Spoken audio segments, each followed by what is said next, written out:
Bapak, Ibu, dan anak-anak, keluarga Kristen yang diberkati dan dikasihi oleh Tuhan Yesus Kristus, salam sejahtera bagi kita sekalian, damai sejahtera dalam Tuhan Yesus Kristus, dan sukacita Roh Kudus melimpah senantiasa dalam hati dan kehidupan Bapak, Ibu, dan anak-anak dalam Kristus Yesus. Santapan harian keluarga Kristen di hari ini terambil dari Kitab Mazmur pasal 51 ayat 1 sampai ayat yang ke-15. Keluarga yang terkasih, sebelum kita membaca firman Tuhan dan mendengarkan santapan harian kita di hari ini, mari kita berdoa.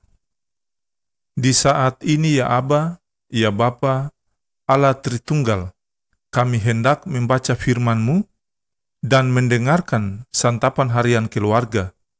Kami mohon, terangilah hati, rasio, dan pemikiran kami dengan Roh-Mu yang kudus, sehingga firman-Mu merubah karakter hidup kami untuk kemuliaan nama-Mu. Amin. Beginilah bunyi sabda firman Tuhan, Mazmur 51, ayat 1 sampai ayat yang ke-15. Untuk pemimpin biduan, Mazmur dari Daud. Ketika Nabi Nathan datang kepadanya, setelah ia menghampiri Batseba, "Kasihanilah aku ya Allah, menurut kasih setiamu. Hapuskanlah pelanggaranku, menurut rahmat-Mu yang besar. Bersihkanlah aku seluruhnya dari kesalahanku, dan tahirkanlah aku dari dosaku. Sebab aku sendiri sadar akan pelanggaranku, aku senantiasa bergumul dengan dosaku. Terhadap Engkau sajalah aku telah berdosa dan melakukan apa yang Kau anggap jahat. Supaya ternyata Engkau adil dalam putusan-Mu, bersih dalam penghukuman-Mu. Sesungguhnya dalam kesalahan aku diperanakan, dalam dosa aku dikandung ibuku. Sesungguhnya Engkau berkenan akan kebenaran dalam batin, dan dengan diam-diam Engkau memberitahukan hikmat kepadaku. Bersihkanlah aku daripada dosaku dengan hisop, maka aku menjadi tahir. Basuhlah aku, maka aku menjadi lebih putih dari salju. Biarlah aku mendengarkan kegirangan dan sukacita. Biarlah tulang yang Kau remukan bersorak-sorak kembali. Sembunyikanlah wajah-Mu terhadap dosaku. Hapuskanlah segala kesalahanku.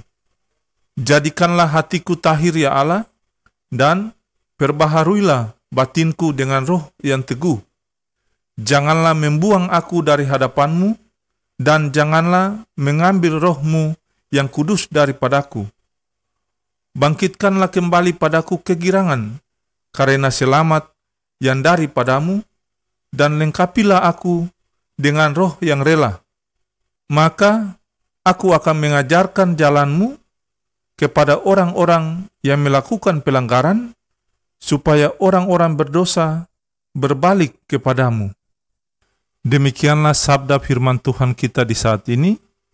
Berbahagialah orang yang membacakan, dan berbahagialah orang-orang yang mendengarkan kata-kata nubuat ini, dan yang menuruti apa yang tertulis di dalamnya, sebab waktunya sudah dekat. Bapak, Ibu, keluarga Kristen yang diberkati dan dikasihi oleh Tuhan, santapan harian keluarga Kristen di hari ini berjudul Dengan Mengaku Dosa Hidup Dibarui. Keluarga Kristen yang terkasih, rumah tangga Ibu Dina dan Pak Hans terlihat harmonis, rukun, dan aman. Di masa pandemi COVID-19, mereka terlihat kompak melakukan semua tugas di rumah secara bersama, bersekutu untuk beribadah, dan sepakat di dalam doa. Namun, ada satu hal yang menggelisahkan Pak Hans, karena ia telah menjalin hubungan perselingkuhan dengan seorang perempuan yang masih bersuami. Semakin mereka bersekutu untuk berdoa, Pak Hans semakin gelisah dan merasa bersalah kepada istri dan anak-anaknya. Keluarga Kristen yang diberkati, namun suatu hari Roh Kudus menuntunnya hingga ia memutuskan untuk mengakui semua perbuatannya dan memohon pengampunan dari istri dan anak-anaknya.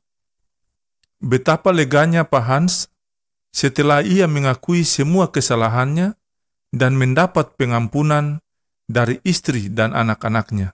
Mereka pun berdoa bersama dan memohon pengampunan dari Allah. Dalam bacaan kita, terlihat bagaimana Daud menyesal dan mengakui segala perbuatan dosanya dan meminta pengampunan dari Allah. Daud bukan saja melakukan perzinahan dengan mengambil Batseba, istri Uria, tetapi ia malah merancangkan pembunuhan bagi Uria. Daud mengerti bagaimana ia dapat mengakhiri pergumulannya. Ia tahu kepada siapa ia harus datang dan mengakui segala perbuatannya. Ia memohon dengan sungguh kepada Tuhan Allah agar hidupnya dipulihkan. Ia menyesal dan berduka atas kejahatan yang telah ia perbuat. Daud sadar bahwa Tuhan yang dapat memulihkan hidupnya dari dosa tersebut. Keluarga Kristen yang dikasihi oleh Tuhan Yesus Kristus, sebagai orang percaya, kita pun tak pernah luput dari dosa dan salah. Tetapi, jika kita menyembunyikannya, hidup kita tidak akan tenang. Tuhan menginginkan kita berbalik kepadanya, membuka diri di hadapannya, memohon pengampunannya dan bertobat, serta memohon anugerahnya untuk menjalani hidup yang baru. Dalam anugerah dan pengampunan Tuhan, kita dapat kembali menatap masa depan dengan penuh rasa syukur. Ya Roh Kudus, ampunilah dan baruilah hidup kami. Damai sejahtera dan kasih dengan iman dari Allah Tritunggal menyertai sekalian saudara. Amin.